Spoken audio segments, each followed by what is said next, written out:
പ്രതീക്ഷ വലിയ പുകപടലങ്ങളൊക്കെ ഉണ്ട്. ഇനിയിപ്പോൾ അതൊന്ന് അണയ്ക്കുക, അതോടൊപ്പം തന്നെ ഈ തീ പടർന്നു പിടിക്കുന്ന ഒരു സാഹചര്യമൊന്നും, ആശങ്കപ്പെടേണ്ട സാഹചര്യമൊന്നും അവിടെ ഇപ്പോൾ ഇല്ലല്ലോ. സ്മിത, തീർച്ചയായും അത്തരത്തിലൊരു സാഹചര്യം നിലവിൽ ഇല്ല. ആശ്വാസകരമായ കാര്യം തീ നിയന്ത്രണ വിധേയമാക്കിയിട്ടുണ്ട് എന്നതാണ്. സ്മിത സൂചിപ്പിച്ചതുപോലെ തന്നെ ഈ കെട്ടിടത്തിന് ഉള്ളിൽ ഉൾപ്പെടെ ഈ തീയുടെ പുകപടലങ്ങൾ കയറിയിട്ടുണ്ട്. അതുൾപ്പെടെ മാറ്റുന്ന ഒരു പ്രവർത്തനമാണ് ഫയർഫോഴ്സിന്റെ ഭാഗത്തുനിന്ന് ഉണ്ടായിട്ടുള്ളത്. നമുക്ക് ഈ ദൃശ്യങ്ങളിൽ കാണുന്ന ഈ കെട്ടിടം, ഇതിന്റെ താഴെ ഭാഗത്താണ് TVSന്റെ ഷോറൂം ഉള്ളത്. ഒപ്പം ലോക്ടെക് ഉൾപ്പെടെ പ്രവർത്തിക്കുന്ന ഒരു കെട്ടിടമാണ്. ഈ കെട്ടിടത്തിന്റെ ഏറ്റവും മുകളിലത്തെ നിലയിലാണ് തീപിടുത്തമുണ്ടായത്. നമുക്ക് ആ ദൃശ്യങ്ങൾ കാണാം. ആ മുകളിലത്തെ ഭാഗം ഈ മുകളിൽ ഷീറ്റ് കൊണ്ട് മറച്ചിട്ടുണ്ട്. ഇവിടെയാണ് തീപിടുത്തം ഉണ്ടായിട്ടുള്ളത്. ഇവിടെ ഈ തീപിടുത്തത്തിലേക്ക് നയിച്ചത് എങ്ങനെയാണ് എന്ന കാര്യത്തിൽ ഫയർഫോഴ്സ് പരിശോധന നടത്തുന്നുണ്ട്. കാരണം ഏതെങ്കിലും തരത്തിൽ തീ ആളിപ്പടരാൻ കഴിയുന്ന വസ്തുക്കളൊക്കെ തന്നെ മുകളിൽ ഉണ്ടോ എന്ന കാര്യമാണ് പരിശോധിക്കേണ്ടത്.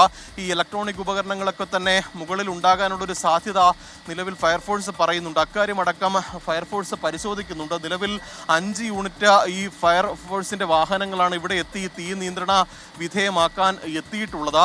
ഈ ആദ്യഘട്ടത്തിൽ ഫയർഫോഴ്സിന് ഈ കെട്ടിടത്തിന് ഉള്ളിലേക്ക് കയറാൻ കഴിഞ്ഞിരുന്നില്ല. തുടർന്ന് ഈ മുകളിലത്തെ തീ നിയന്ത്രണ വിധേയമാക്കിയതിന് ശേഷമാണ് ഈ ഫയർഫോഴ്സിന് ഉള്ളിലേക്ക് കയറാൻ കഴിഞ്ഞിട്ടുള്ളത്. ഇപ്പോൾ ഈ കെട്ടിടത്തിന്റെ പല ഭാഗങ്ങളിൽ നിന്ന് അകത്തേക്ക് ഫയർഫോഴ്സ് വെള്ളം പമ്പ് ചെയ്യുകയാണ്. അത് മുകളിലത്തെ തീ താഴേക്ക് ആളി പടർന്നിട്ടുണ്ടോ എന്ന കാര്യം പരിശോധിക്കുന്നതിനും ആ ആളി പടർന്നിട്ടുണ്ടെങ്കിൽ ആ തീ അണയ്ക്കുന്നതിനുമുള്ള നടപടികളാണ് നിലവിൽ ഫയർഫോഴ്സിന്റെ ഭാഗത്ത് നിന്ന് ഉണ്ടായിട്ടുള്ളത്. ആദ്യഘട്ടത്തിൽ പ്രതീക്ഷ, ഒരു കാര്യം ഒരു വ്യക്തതയ്ക്ക് വേണ്ടിയാണ്. TVS ഷോറൂം താഴെയാണുള്ളത്, മുകളിലാണ് തീ പടർന്നത്. അവിടെ ഒരു ഷീറ്റൊക്കെ മറിച്ച് ഉണ്ടായിരുന്നു എന്ന് പറയുന്നു. അപ്പോൾ ഈ ഷോർട്ട് സർക്യൂട്ട് തന്നെയാണ് കാരണം എന്നുള്ള കാര്യത്തിൽ അതിലൊരു വ്യക്തതയുണ്ടോ? കാരണം ഈ ഷീറ്റൊക്കെ മറിച്ച് അവിടെ വേറെ എന്തെങ്കിലും തരത്തിൽ തീ പടരാനുള്ള ഒരു സാഹചര്യം, മറ്റെന്തെങ്കിലും ഒരു സാഹചര്യം ഉണ്ടായോ എന്നതിലൊരു വ്യക്തത വരേണ്ടിയിരിക്കുന്നു. ഒപ്പം തന്നെ ഈ TVS ഷോറൂമിലേക്ക് തീ പടരുന്ന ഒരു സാഹചര്യം ഉണ്ടായോ?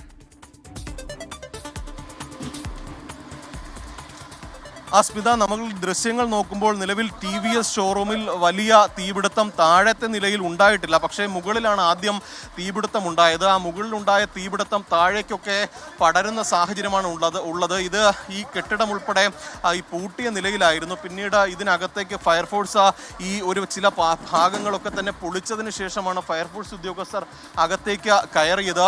നമുക്ക് ആ അകത്തെ ദൃശ്യങ്ങൾ കാണാം. ഈ താഴത്തെ നിലയിൽ ഉൾപ്പെടെ ചെറിയ ഇടങ്ങളിൽ നിന്നൊക്കെ ഈ പുക ഉയരുന്നുണ്ട്. മുകളിലത്തെ തീ താഴേക്കും പടർന്നിട്ടുണ്ട്. വലിയ നാശനഷ്ടം ഈ ഷോറൂമിലുണ്ട്. ഇത് ഈ സർവീസ് ഉൾപ്പെടെ ചെയ്യുന്ന ഷോറൂമാണ് എന്നതാണ് നമുക്ക് മനസ്സിലാക്കാൻ കഴിയുന്ന കാര്യം. ഈ സ്പെയർ പാർട്സ് ഉൾപ്പെടെ സൂക്ഷിക്കുന്ന ഈ സ്ഥലമാണ് നമുക്ക് ആ ദൃശ്യങ്ങളിൽ കാണുന്നത്. ആ ഭാഗമൊക്കെ തന്നെ പൂർണ്ണമായും കത്തി നശിച്ചിട്ടുണ്ട്. മുകളിലുണ്ടായ തീപിടുത്തമാണ് താഴേക്ക് എത്തിയിട്ടുള്ളത്. എന്തായാലും നിലവിൽ തീ നിയന്ത്രണ വിധേയമായിട്ടുണ്ട്. അകത്തുൾപ്പെടെ ഫയർഫോഴ്സ് ഉദ്യോഗസ്ഥർ പ്രവേശിച്ചുകൊണ്ടാണ് ഇപ്പോൾ തീ നിയന്ത്രണ വിധേയമാക്കിയിരിക്കുന്നത്. ഇതിന് വലിയ നാശനഷ്ടം ഈ കടയെ സംബന്ധിച്ച് ഉണ്ടായിട്ടുണ്ട്. അതുകൊണ്ട് തന്നെ ഈ നാശനഷ്ടങ്ങളുടെ കണക്കുൾപ്പെടെ, അല്ലെങ്കിൽ എത്ര രൂപയുടെ നഷ്ടമുണ്ടായി എന്നൊക്കെ തന്നെ ഇനി പരിശോധിക്കണം. പക്ഷേ ആദ്യഘട്ടത്തിൽ ഏതെങ്കിലും തരത്തിൽ മറ്റ് അപകടങ്ങൾ ഉണ്ടാകാതിരിക്കാനുള്ള ശ്രമമാണ് ഫയർഫോഴ്സിന്റെ ഭാഗത്തു നിന്ന് ഉണ്ടായിട്ടുള്ളത്. ആ ശ്രമം അല്ലെങ്കിൽ ആ ഒരു ദൗത്യം പൂർണ്ണമായും വിജയിച്ചിട്ടുണ്ട്. നിലവിൽ ആശങ്കപ്പെടേണ്ട സാഹചര്യങ്ങൾ ഒന്നും തന്നെ ഇല്ല. ഈ തീപിടുത്തമുണ്ടായ കെട്ടിടത്തിൽ ആളുകൾ ഒന്നും തന്നെ ഉണ്ടായിരുന്നില്ല എന്നതാണ് ഏറ്റവും ആശ്വാസകരമായ കാര്യം. പക്ഷേ ഈ തീ പൂർണ്ണമായും നിയന്ത്രണ വിധേയമായി എന്ന് ഉറപ്പിച്ചു കഴിഞ്ഞാൽ മാത്രമേ ഈ മറ്റു കാര്യങ്ങളിലേക്ക് കടക്കാൻ കഴിയുകയുള്ളൂ. പക്ഷേ ഇതിൻ്റെ പല ഭാഗങ്ങളിൽ നിന്നും ഇപ്പോഴും പുക ഉയരുന്നുണ്ട്. അതുകൊണ്ട് തന്നെ ഈ ഉള്ളിൽ ഏതെങ്കിലും ഭാഗത്ത് തീ പടർന്നിട്ടുണ്ടോ എന്ന കാര്യമാണ് നിലവിൽ ഫയർഫോഴ്സ് പരിശോധിക്കുന്നത്. അത്തരത്തിലൊരു അപകട സാഹചര്യം നിലവിലില്ല എന്നതാണ് നമുക്ക് മനസ്സിലാക്കാൻ കഴിയുന്നത്. ഇപ്പോൾ ആ കെട്ടിടത്തിൻ്റെ പുറകുവശത്തുള്ള ദൃശ്യങ്ങളാണ് നമ്മൾ കാണുന്നത്. ഈ മുകളിലുണ്ടായിരുന്ന തീയൊക്കെ തന്നെ താഴേക്ക് പടർന്നിട്ടുണ്ട്. പക്ഷേ മുകളിൽ അത്രത്തോളം ആളി പടർന്നിട്ടില്ല. വലിയ തരത്തിൽ തീ താഴേക്ക് വ്യാപിച്ചിട്ടില്ല. പക്ഷേ വലിയ നാശനഷ്ടങ്ങൾ പല ഭാഗത്തും ഉണ്ടായിട്ടുണ്ട്. എങ്ങനെയാണ് ഈ തീ പടർന്നത് എന്ന കാര്യത്തിൽ ഉൾപ്പെടെ പരിശോധന നടത്തേണ്ടതുണ്ട്. MG പ്രതീക്ഷാണ് വിവരങ്ങൾ നൽകിക്കൊണ്ടിരിക്കുന്നത്. തിരുവനന്തപുരം PMGയിലാണ് TVS ഷോറൂമിൽ തീപിടുത്തമുണ്ടായത്. ഫയർഫോഴ്സ് എത്തി ഇപ്പോൾ തീ നിയന്ത്രണ വിധേയമാക്കിയിട്ടുണ്ട്. പൂർണ്ണമായി തീ അണയ്ക്കാൻ കഴിഞ്ഞിട്ടുണ്ട്. ചിലയിടങ്ങളിൽ നിന്ന് നേരിയ തോതിൽ പുക ഉയരുന്നുണ്ട് എന്നുള്ളതൊഴിച്ചാൽ ബാക്കി തീ പൂർണ്ണമായി നിയന്ത്രണ വിധേയമാക്കാൻ ഫയർഫോഴ്സിന് കഴിഞ്ഞിട്ടുണ്ട്. ഈ അപകടത്തിന് തൊട്ടു പിന്നാലെ അവിടേക്ക് നിരവധി ഫയർഫോഴ്സ് യൂണിറ്റുകളെത്തി അവരുടെ ശ്രമത്തിനൊടുവിൽ ഇപ്പോൾ തീ നിയന്ത്രണ വിധേയമായിരിക്കുന്നു. രാവിലെയുള്ള ദൃശ്യങ്ങളാണ് പ്രേക്ഷകർ കാണുന്നത്. ഇന്നലെ രാത്രിയിലാണ് തീപിടുത്തം ഉണ്ടായത്. എന്താണ് ഈ തീപിടുത്തത്തിന്റെ കാരണം എന്നതടക്കം ഒരു വ്യക്തത വരേണ്ടതുണ്ട്. ഇപ്പോഴൊരു പ്രതികരണം ലഭ്യമാവുന്നു. അതിലേക്ക് ഒരു സെക്യൂരിറ്റി ഉണ്ടായിരുന്നു, പുള്ളിക്ക് വേറെ കുഴപ്പമൊന്നുമില്ല, പുള്ളി പുറത്തായിരുന്നു. ഇതിൽ എന്തൊക്കെയായി ഇവിടെ ഈ കെട്ടിടത്തിലുണ്ടായിരുന്നു? ഇത് കമ്പ്യൂട്ടർ അല്ല 2 വീലർ സെയിൽസ് ആൻഡ് സർവീസ് ആണ്. നടുക്കൊരു ഫ്ലോറിൽ കമ്പ്യൂട്ടർ ആക്ടിവിറ്റി ഉണ്ടായിരുന്നു, അതിപ്പോൾ ഓൾമോസ്റ്റ് ക്ലോസ്ഡ് ആണ്. ഈ മുകളിലത്തെ നിലയിലാണ് തീപിടുത്തം ഉണ്ടായത്. അതായത് അങ്ങനെ ഒരു തീ പിടിക്കാനുള്ള സാഹചര്യം അങ്ങനെ എന്തെങ്കിലും? ഷോർട്ട് സർക്യൂട്ട് ആയിരിക്കും, വേറെ ഒന്നുമില്ല. മുകളിൽ വേറെ എന്തെങ്കിലും ഉണ്ടായിരുന്നു? വേറെ വസ്തുക്കൾ അങ്ങനെ ഇല്ല, വണ്ടിയുടെ പാർട്സ് മാത്രമാണ് ഉണ്ടായിരുന്നത്. സ്പെയർ പാർട്സ്, ടയർ, അതുപോലത്തെ സാധനങ്ങളെല്ലാം ഉണ്ടായിരുന്നു. എപ്പോഴാണ് ഇത് അറിയുന്നത് തീപിടുത്തം? അങ്ങനെ ചേട്ടനെ അറിഞ്ഞപ്പോൾ 4 മണിയായി, 3:45, 4 മണി. ഇപ്പോൾ ഈ തീ പൂർണ്ണമായിട്ട് നിയന്ത്രണ വിധേയമായിട്ടുണ്ട്? പൂർണ്ണമായില്ല, ഒരു 90% ഒക്കെ ആണ്.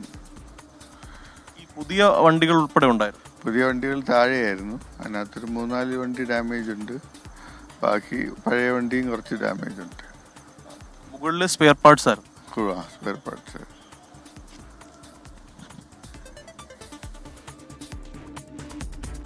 പ്രതീഷാണ് പ്രതികരണം തേടിയത്. അദ്ദേഹം പറഞ്ഞത് 3:45-4 മണിയോടുകൂടിയാണ് ഇത് അറിഞ്ഞത്. ഏകദേശം ആ സമയത്തൊക്കെ തന്നെയാണ് ഈ തീപിടുത്തം ഉണ്ടായതെന്നാണ് നമുക്കിപ്പോൾ മനസ്സിലാക്കാൻ കഴിയുന്നത്. തീപിടുത്തം ശ്രദ്ധയിൽപ്പെട്ട സെക്യൂരിറ്റി ജീവനക്കാർ ഉടൻ തന്നെ ഫയർഫോഴ്സിനെ വിവരം അറിയിക്കുന്നു. തിരുവനന്തപുരം നഗരത്തിൽ തന്നെയാണ്. അവിടെ ഏകദേശം അധികം ദൂരെയില്ലാതെ തന്നെ ഫയർഫോഴ്സിന്റെ ഓഫീസുണ്ട്. ഉടൻ തന്നെ ഫയർ എഞ്ചിനുകൾ എത്തി തീ നിയന്ത്രണ വിധേയമാക്കി. ഇനി പൂർണ്ണമായും ശമിപ്പിക്കാൻ അല്പസമയത്തെ ശ്രമം കൂടി വേണ്ടിവരുമെന്നാണ് ഇപ്പോൾ അദ്ദേഹം പറഞ്ഞത്. ഷോറൂമിലെ സ്പെയർ ആണ് ഈ മുകളിലെ നിലയിൽ ഉണ്ടായിരുന്നത്. അത് പൂർണ്ണമായും കത്തി നശിച്ചു എന്നാണ് മനസ്സിലാക്കുന്നത്. പക്ഷെ താഴെ നിലയിലുള്ള അവിടെ സൂക്ഷിച്ചിരുന്ന വാഹനങ്ങൾ, അതിന് കാര്യമായ കുഴപ്പങ്ങളൊന്നും ഉണ്ടായിട്ടില്ല. 2-3 വാഹനങ്ങൾക്ക് ചില പ്രശ്നങ്ങൾ ഉണ്ടായിട്ടുണ്ട്. അത്രമാത്രമേ ഈ താഴെ നാശനഷ്ടങ്ങൾ എന്ന് നമുക്ക് പറയാൻ കഴിയൂ. പുറകിലത്തെ ദൃശ്യങ്ങൾ നമ്മൾ കണ്ടതാണ്. അവിടെ ഒരുപാട് നാശനഷ്ടം ഉണ്ടായതായിട്ടാണ് കാണാൻ കഴിഞ്ഞത്. എന്തായാലും ഒരു ആളപായമൊന്നുമില്ലാത്ത രീതിയിൽ ഈ വലിയൊരു രീതിയിലേക്ക് പോയേക്കാവുന്ന തീപിടുത്തം അത് സമയോചിതമായി തന്നെ കൃത്യസമയത്തെ ഇടപെടലിലൂടെ ഇപ്പോൾ നിയന്ത്രണ വിധേയമാക്കി കഴിഞ്ഞിരിക്കുന്നു. MG പ്രതീഷ് നമുക്കിപ്പം വിവരങ്ങളുമായി ചേരുന്നുണ്ട്.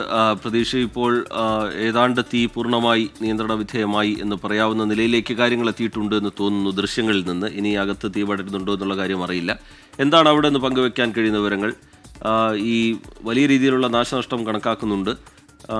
ഈ അപകടത്തിനുള്ള കാരണം അത് ഷോർട്ട് സർക്യൂട്ട് തന്നെയാണ് എന്ന നിഗമനത്തിലേക്കാണോ ഇപ്പോൾ കാര്യങ്ങൾ പോകുന്നത് പ്രതീക്ഷ?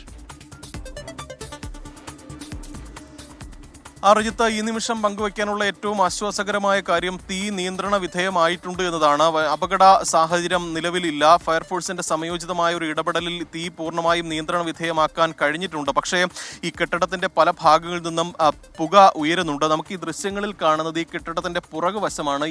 നമുക്ക് ദൃശ്യങ്ങളിൽ കാണുന്ന ഈ മുകളിലത്തെ നിലയിലാണ് തീപിടുത്തം ഉണ്ടായത്. ഈ മുകളിലത്തെ നിലയിൽ ഈ TVS ഷോറൂമിന്റെ സ്പെയർ പാർട്സ് ഉൾപ്പെടെ സൂക്ഷിക്കുന്ന ഇടമാണ് എന്നതാണ് ഉടമ ഉൾപ്പെടെ പറഞ്ഞിട്ടുള്ളത്. അവിടെയാണ് ആദ്യം തീപിടുത്തം ഉണ്ടായത്. ആദ്യഘട്ടത്തിൽ വലിയ തീപിടുത്തമായിരുന്നു. തീ പലയിടങ്ങളിലേക്കും ആളിപ്പടരുന്ന സാഹചര്യമുണ്ടായി. താഴത്തെ നിലയിൽ പുതിയ വാഹനങ്ങളും മറ്റ് സർവീസിനെത്തുന്ന വാഹനങ്ങൾ ഉൾപ്പെടെ സൂക്ഷിക്കുന്ന ഇടം കൂടിയാണ്.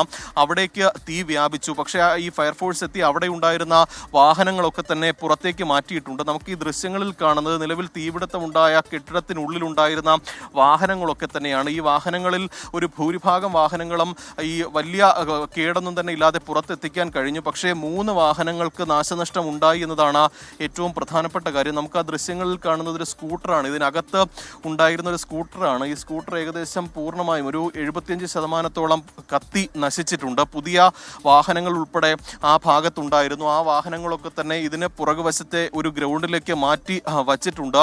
ഈ നിലവിൽ എത്ര രൂപയുടെ നാശനഷ്ടം ഉണ്ടായി എന്ന കാര്യത്തിൽ ഇപ്പോഴും പറയാൻ കഴിയില്ല. അതിൽ കൂടുതൽ വ്യക്തത വരേണ്ടതുണ്ട്. പ്രാഥമികമായി ഷോർട്ട് സർക്യൂട്ട് ആകാം ഇത്തരത്തിൽ ഒരു തീപിടുത്തത്തിലേക്ക് നയിച്ചത് എന്നതാണ് ഉടമ ഉൾപ്പെടെ പറയുന്ന കാര്യം. അക്കാര്യത്തിലും ഒരു പരിശോധന വേണം. ഏത് തരത്തിൽ ഈ ഷോർട്ട് സർക്യൂട്ടിന് കാരണമാകുന്ന എന്തെങ്കിലും സാഹചര്യം ഇവിടെ ഉണ്ടോ എന്നത് ഉൾപ്പെടെയുള്ള കാര്യങ്ങൾ പരിശോധിക്കണം. അക്കാര്യത്തിലും ഫയർഫോഴ്സിന്റെ ഒക്കെ തന്നെ ഒരു പരിശോധന ഉണ്ടാകും. പ്രാഥമികമായി തീ പൂർണ്ണമായും നിയന്ത്രണ വിധേയമാക്കി ഒരു അപകട സാഹചര്യം ഒഴിവാക്കുക എന്നതാണ് ഫയർഫോഴ്സ് ആദ്യഘട്ടത്തിൽ ചെയ്യുന്നത്. ആ നടപടികളാണ് ഇപ്പോൾ പുരോഗമിക്കുന്നത്. നമുക്ക് ഈ ദൃശ്യങ്ങളിൽ കാണുന്ന ഈ കെട്ടിടത്തിന്റെ ഉൾഭാഗത്തേക്ക് ഫയർഫോഴ്സ് എത്തിയിട്ടുണ്ട്. അവിടെ എത്തി വേണ്ടിയുള്ള പരിശോധനയാണ് ഇപ്പോൾ നടക്കുന്നത്. ഈ ചെറിയ ഇടങ്ങളിൽ നിന്നൊക്കെ തന്നെ ചെറിയ പുക ആ ഭാഗത്ത് നിന്ന് ഉയരുന്നുണ്ട്. ആ പുകയൊക്കെ തന്നെ മാറ്റാനുള്ള ഒരു കാര്യമാണ് പറയുന്നത്. ഇപ്പോൾ നമ്മൾ ഫയർഫോഴ്സിൻ്റെ ഉദ്യോഗസ്ഥൻ കൂടിയുണ്ട്, നമുക്ക് അദ്ദേഹത്തിൻ്റെ പ്രതികരണം കൂടി തേടാം. ഇത് എങ്ങനെയായിരുന്നു?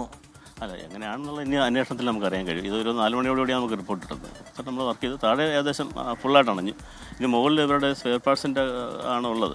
അത് നമ്മൾ ആ സൈഡിൽ നിന്ന് എൻട്രി കൊണ്ടിരിക്കുകയാണ്. ഒരു ചെറിയ പ്രശ്നം എന്ന് വെച്ചാൽ ഇവരുടെ ഷട്ടറുകളെല്ലാം അകത്തു നിന്നാണ് പൊട്ടിക്കുന്നത്. അപ്പോൾ നമുക്ക് പുറത്തുനിന്ന് ഓപ്പൺ ചെയ്യാൻ പറ്റില്ല. അത് നമ്മൾ ബ്രേക്ക് ഓപ്പൺ ചെയ്യാനുള്ള ശ്രമത്തിലാണ്. ആളുകളൊന്നും തന്നെ ഉണ്ടായില്ല? ഇല്ല, ആൾക്കാർക്കൊന്നും അങ്ങോട്ടൊന്നുമില്ല. മുകളിലത്തെ നിലയിലാണോ തീപിടുത്തം?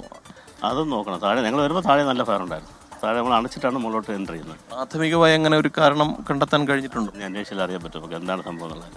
വലിയ ഫയർ ആയിരുന്നു? നല്ല ഫയറായിരുന്നു, വലിയ ഫയറായിരുന്നു. ഇപ്പോൾ അകത്ത് കയറിയിട്ടുണ്ട്? അകത്ത് കയറിയിട്ടുണ്ട്. മുകളിൽ വർക്ക് ചെയ്യുന്നുണ്ട്, ഒരു ടീം വർക്ക് ചെയ്യുന്നുണ്ട്. അപ്പോൾ ഞങ്ങൾ ഇതുവഴി ഒന്ന് എൻ്റർ ചെയ്യാൻ പറ്റുമെന്നാണ് നോക്കുന്നത്. ഇനിയിപ്പോൾ ചെയ്യാനുള്ള എന്തൊക്കെയാണ്? ഇനിയിപ്പം ഇതൊന്ന് അകത്തോട്ട് കിടക്കുക, ചെറിയ തീ ഉണ്ടെങ്കിൽ അത് ഫുള്ളായിട്ട് അണയ്ക്കുക എന്നുള്ളതാണ്. ബാക്കി പ്രശ്നമില്ല. റിജിത്ത, ഫയർഫോഴ്സ് ഉദ്യോഗസ്ഥന്റെ പ്രതികരണമാണ്. കാരണം നിലവിൽ ഒരു അപകട സാഹചര്യമില്ല, പക്ഷേ പൂർണ്ണമായും അപകട സാഹചര്യം ഒഴിവായിട്ടുണ്ടോ എന്ന കാര്യം പരിശോധിക്കേണ്ടതുണ്ട്. അതിനായി കെട്ടിടത്തിന്റെ എല്ലാ വശങ്ങളും പരിശോധിക്കണം. നിലവിൽ ഫയർഫോഴ്സ് ഉദ്യോഗസ്ഥരൊക്കെ തന്നെ ഈ കെട്ടിടത്തിന്റെ അകത്ത് പ്രവേശിച്ചിട്ടുണ്ട്. അതിന്റെ എല്ലാ ഭാഗങ്ങളിലും പോയി എവിടെയെങ്കിലും തീ ആളിപ്പടരുന്നുണ്ടോ, തീ ഉണ്ടോ എന്ന കാര്യമാണ് പരിശോധിക്കുന്നത്. നിലവിൽ അത്തരത്തിലൊരു ആശങ്കപ്പെടേണ്ട കാര്യം ഇല്ല എന്ന് തന്നെയാണ് നമുക്ക് ദൃശ്യങ്ങൾ നോക്കുമ്പോഴും മനസ്സിലാക്കാൻ കഴിയുന്ന കാര്യം. എന്തായാലും വലിയ നാശനഷ്ടം ഇതുമായി ബന്ധപ്പെട്ട ഉണ്ടായിട്ടുണ്ട്. നമുക്ക് ആ ദൃശ്യങ്ങളിൽ കാണുന്നത് ആ മുകൾ ഭാഗത്ത് ഇപ്പോഴും ഈ ചെറിയ തോതിൽ തീ പടരുന്നുണ്ട്. അതുൾപ്പെടെ തീ അണയ്ക്കാനുള്ള ശ്രമമാണ് ഫയർഫോഴ്സിന്റെ ഭാഗത്ത് നിന്ന് ഉണ്ടാകുന്നത്. ഈ മുകളിലത്തെ ഭാഗത്ത്, അതായത് നമുക്ക് ആ ദൃശ്യങ്ങളിൽ കാണുന്ന മേൽക്കൂരയ്ക്ക് മുകളിൽ ചില ഇടങ്ങളിൽ തീ പടരുന്നുണ്ട്. പക്ഷേ വലിയ അപകട സാഹചര്യമുള്ള അവസ്ഥയിലല്ല എന്നതാണ് ഫയർഫോഴ്സ് അറിയിക്കുന്ന കാര്യം. പക്ഷേ അത് പൂർണ്ണമായും നിയന്ത്രണ വിധേയമാക്കാൻ നമുക്ക് ഈ താഴെ നിന്ന് വെള്ളം മുകളിലേക്ക് പമ്പ് ചെയ്യുമ്പോൾ അത് പൂർണ്ണമായും അണയാനുള്ള സാധ്യതയില്ല. കാരണം ഈ മേൽക്കൂരയുണ്ട്, മേൽക്കൂരയൊക്കെ തന്നെ ഈ കെട്ടിടത്തിൻ്റെ ഈ മുകളിലത്തെ ഭാഗത്തോട് ചേർന്നാണ് മേൽക്കൂര ഇരിക്കുന്നത്. അതുകൊണ്ട് ഈ സൈഡിൽ നിന്ന് വെള്ളം മുകളിലേക്ക് പമ്പ് ചെയ്ത് തീ കെടുത്താൻ കഴിയില്ല. അതുകൊണ്ട് ഈ ഉള്ളിലേക്ക് പോയി തീ അണയ്ക്കാനുള്ളൊരു ശ്രമമാണ് ഫയർഫോഴ്സിന്റെ ഭാഗത്ത് നിന്ന് ഉണ്ടായിട്ടുള്ളത്. ആ ദൃശ്യങ്ങളിൽ കാണുന്നത് അതിൻ്റെ മുകൾ ഭാഗത്ത് തീ ഇപ്പോഴും ആളിപ്പടരുന്നതാണ്. പക്ഷേ ആ ഒരു ഭാഗത്ത് മാത്രമാണ് നമുക്ക് ഇവിടെ നിന്ന് നോക്കുമ്പോൾ തീ ഉള്ളതായി കാണാൻ കഴിയുന്നത്. മറ്റിടങ്ങളിലും വ്യാപിച്ചിരുന്ന തീ പൂർണ്ണമായും അണയ്ക്കാൻ കഴിഞ്ഞിട്ടുണ്ട്. പക്ഷേ ഈ കെട്ടിടത്തിൻ്റെ പല ഭാഗങ്ങളിൽ നിന്ന് ഇപ്പോഴും പുക ഉയരുന്നുണ്ട്. അതുകൊണ്ട് തന്നെയാണ് അത്തരത്തിലൊരു ദൗത്യം ഫയർഫോഴ്സിൻ്റെ ഭാഗത്തുനിന്ന് ഉണ്ടായിട്ടുള്ളത്. ഏകദേശം 8ഓളം ഫയർ എഞ്ചിനുകളാണ് ഈ തീ നിയന്ത്രണ വിധേയമാക്കാൻ ഈ PMGയിൽ എത്തിയിട്ടുള്ളത്. ഈ നഗര മധ്യത്തോട് ചേർന്ന്, നിയമസഭയോട് ചേർന്നാണ് ഇത്തരത്തിലൊരു തീപിടുത്തം ഉണ്ടായിട്ടുള്ളത്. പക്ഷേ വളരെ പെട്ടെന്ന് തന്നെ ഈ ഫയർഫോഴ്സിന് ഇവിടെ എത്താൻ കഴിഞ്ഞു. ഫയർഫോഴ്സ് ഹെഡ്ക്വാർട്ടേഴ്സിൽ നിന്ന് ഏകദേശം 1 കിലോമീറ്റർ മാത്രമാണ് ഈ തീപിടുത്തമുണ്ടായ PMGയിലെ TVS ഷോറൂമിൽ ഉള്ളത്. അതുകൊണ്ട് ഈ തീപിടുത്തമുണ്ടായി എന്ന ഫയർഫോഴ്സിന് അറിയിപ്പ് കിട്ടി മിനിറ്റുകൾക്കുള്ളിൽ തന്നെ ഫയർഫോഴ്സ് ഇവിടെ എത്തി തീ നിയന്ത്രണ വിധേയമാക്കി എന്നതാണ് ഏറ്റവും ആശ്വാസകരമായ കാര്യം. അതുകൊണ്ടാണ് വലിയ അപകടം ഒഴിവായിട്ടുള്ളത്.